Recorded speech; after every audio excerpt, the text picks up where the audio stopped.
Diceritakan di zaman dulu kala ada seseorang perempuan yang sedang bermain dengan benda yang bernama entah apa itu namanya, yang mana benda itu sangat-sangatlah istimewa yang mana saking istimewanya ada dua orang laki-lakinya yang ternyata itu adalah adik-adik dari seorang perempuan itu yang bernama Anjani. Ternyata inilah awal mula diceritakannya cerita yang bernama Karmapala, legenda yang pernah hadir di tanah Nusantara ini. Kembali ke cerita yang mana kedua adiknya itu bernama Guarsa dan Guarsi hingga pada akhirnya, mereka berdua bersikeras untuk mendapatkan benda yang ada di tangan kakaknya yang bernama Anjani. Hingga pada akhirnya, mereka berdua tidak melepaskan akan Anjani tersebut hingga mereka berebut akan benda sambil mereka terbang dan berkelahi di tengah-tengah udara yang semakin hari semakin siang, dan pada akhirnya sampailah mereka di halaman rumah yang sampai pada akhirnya mereka dipanggil oleh sang ayah tentang apa yang mereka perebutkan, hingga pada akhirnya, dipanggillah di hadapan sang ayahnya yang ternyata ia adalah seorang resi yang mulia.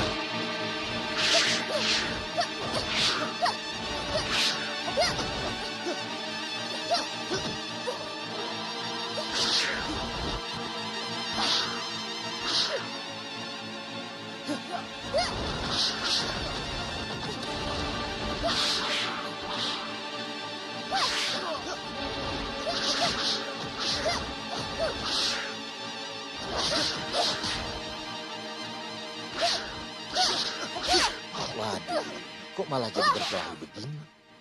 Menyesal aku mengatakannya kepada Guarsa dan Guarsi.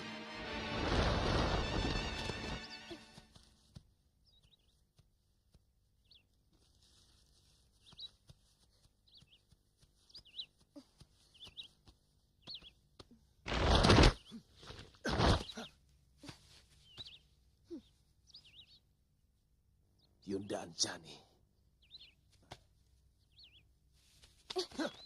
Hei! Hentikan!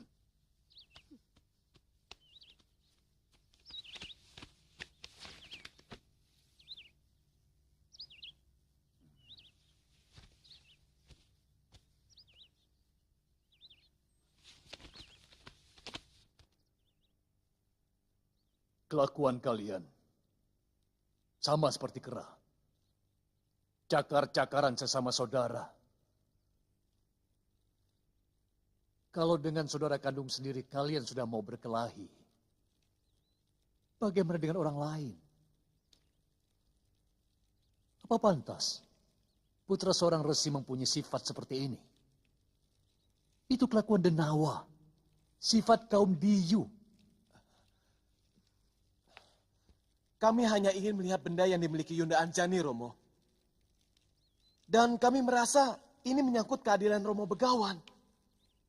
Ketika di hadapan sang ayah mereka, ayahnya menasihati akan anak-anak mereka, tidak boleh akan bertengkar sehingga mereka pun sampai protes karena nasihat sang ayahnya mereka itu tidak sesuai dengan perkataannya hingga pada akhirnya, sang ayahnya ingin mengetahui akan apa yang mereka perebutkan dan akhirnya Guarsa pun memberitahukan akan benda yang diceritakan oleh sang pembantunya yang bernama Jembawan, yang mana ia menceritakan tentang benda yang bersinar ketika dia melihat akan benda tersebut. Jadilah ia perebutkan akan benda itu kemudian sang ayahnya menanyakan itu kepada anak perempuannya yang bernama Anjani.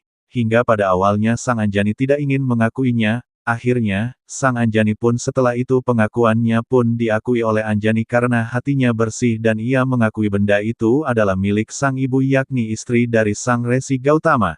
Kemudian sang Resi pun memanggil akan sang ibundanya tersebut. Kamu melihat Anjani memiliki pusaka? Benar Gusti Begawan. Beberapa kali tanpa sengaja, hamba melihat Dewi Anjani menimang benda yang berkilauan memancarkan cahaya keemasan.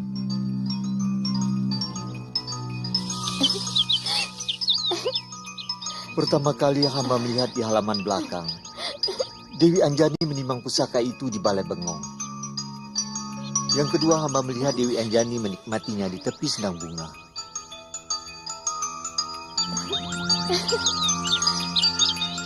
Dari ketiganya sangat mungkin pasti ada yang melakukan dusta.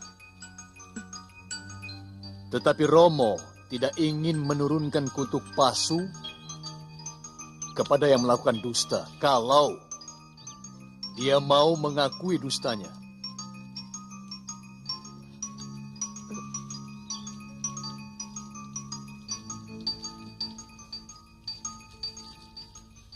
Dari keempat orang ini, kamu yang paling gelisah, Anjani. Romo yakin, kamulah yang melakukan dusta. Kamu tahu kenapa kamu gelisah?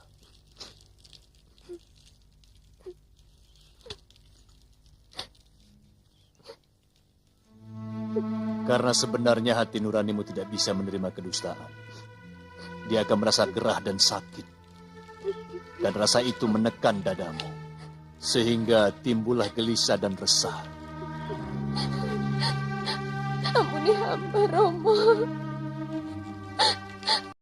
Hamba memang memiliki pusaka itu. Romo bangga padamu, Anjani.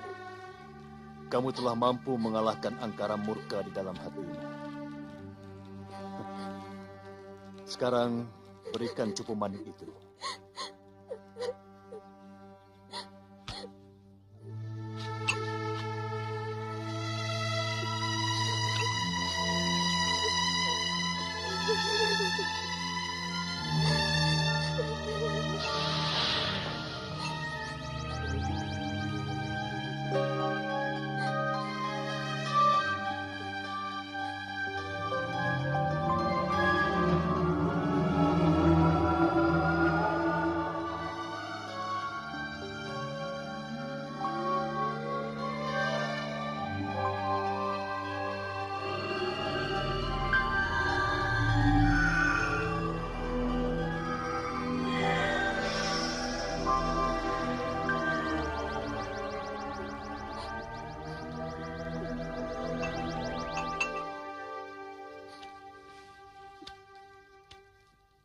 Ini yang namanya cupu manik Astagina. Cupu manik ini milik para dewa. Seluruh Mayapada dan isinya ada di dalamnya.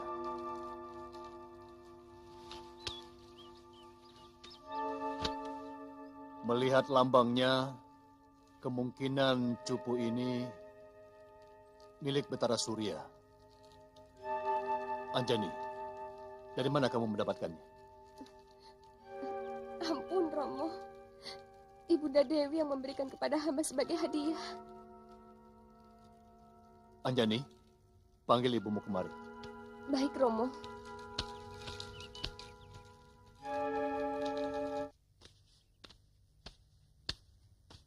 Nilai seseorang adalah dari budinya. Dan keutamaan budi adalah kejujurannya.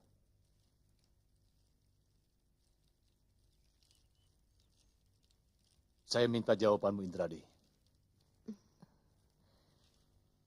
Hamba tentu akan Ketika menjawab itu dengan sang jujur. ibunda dari anak-anak mereka bertiga yakni Anjani, Guarsa dan Guarsi, di hadapan sang ayahnya Resi Gautama, ketika dilihatkan akan benda tersebut, dia terkejut dengan hal tersebut, hingga pada akhirnya sang ibundanya itu teringat dengan masa lalunya yang dulunya ia adalah seorang Hapsari atau disebut dengan bidadari dari surga yang pernah bercinta dengan Dewa Wisnu, hingga pada akhirnya sang bidadari itu tertegun melihat akan benda itu, hingga pada akhirnya, ia pun terdiam dan tidak mau untuk berbicara, sehingga sang resi pun langsung untuk mengucapkan akan kutuk pasuk yang menjadikan istrinya menjadi patung yang terdiam seperti kayu. Sampai tugasmu selesai sebagai manusia, dan Dinda akan kembali ke kayangan sebagai Hapsara. Aku akan selalu merindukanmu, kakak. Juga keindahan alam kayangan.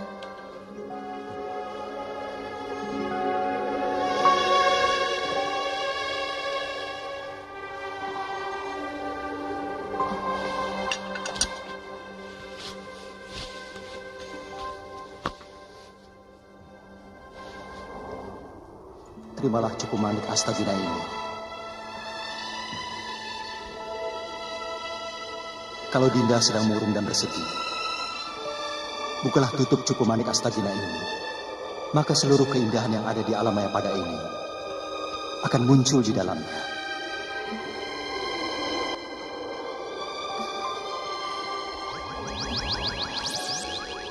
Memiliki cukup manik Astagina ini berarti menguasai dunia.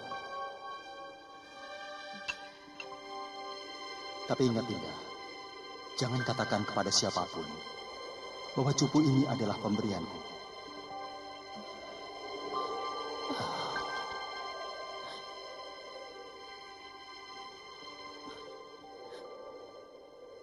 Indradi, jawab pertanyaanku tadi. Bunda, Baik. Sedikit menggugah ingatanmu. Cupu Manik ini memiliki lambang Dewa Surya. Apakah kamu masih menjalin hubungan asmara dengan kekasihmu semasa di alam kayangan?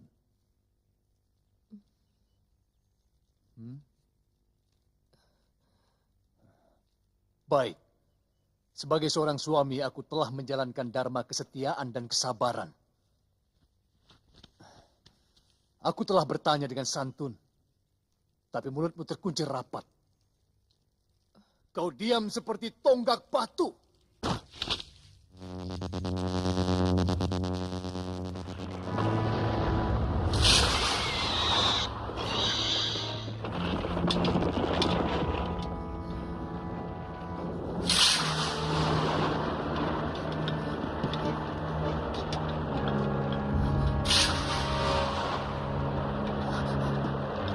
Melihat yang demikian itu, sang anak-anak dari Resi Gautama pun langsung menangis dan mencoba untuk memberontak hingga pada akhirnya, sang ayahnya pun tidak berkata ia tidak bisa untuk mengubah janji seperti raja yang sudah mengatakan apa yang telah Bedi katakannya.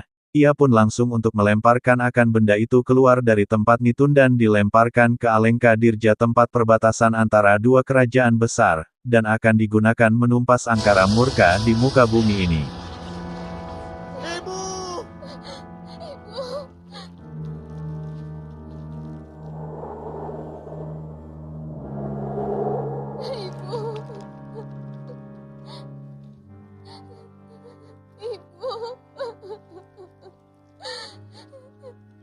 Sampai hati Romo menjatuhkan kutuk palsu kepada istri Romo sendiri. Begitu besarkah dosa yang ibunda lakukan sampai membakar angkara murka Romo Begawan? Romo Begawan, ampunilah Kanjeng Ibu Romo. Kembalikan beliau seperti sedia kala. Iya Romo. Hamba bersedia menggantikan menerima kutukan Romo. Hamba bersedia menjadi tugu atau menjadi batu sungai sekalipun Romo. Kutukan yang keluar dari mulut seorang resi adalah keniscayaan. Sebab sama seperti raja, sabdo resi tan keno wolawali.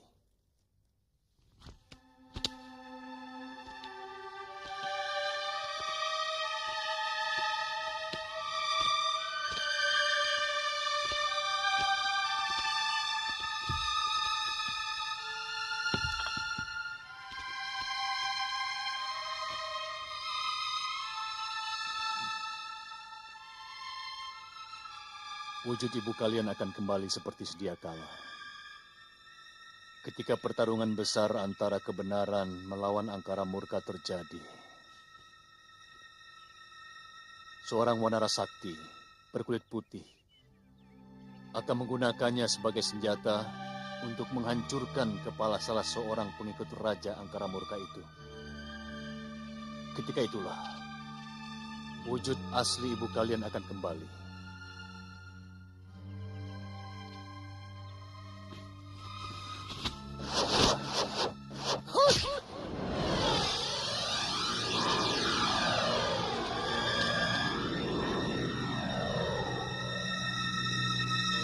Tugu itu akan jatuh di negeri Alengka, di seberang lautan.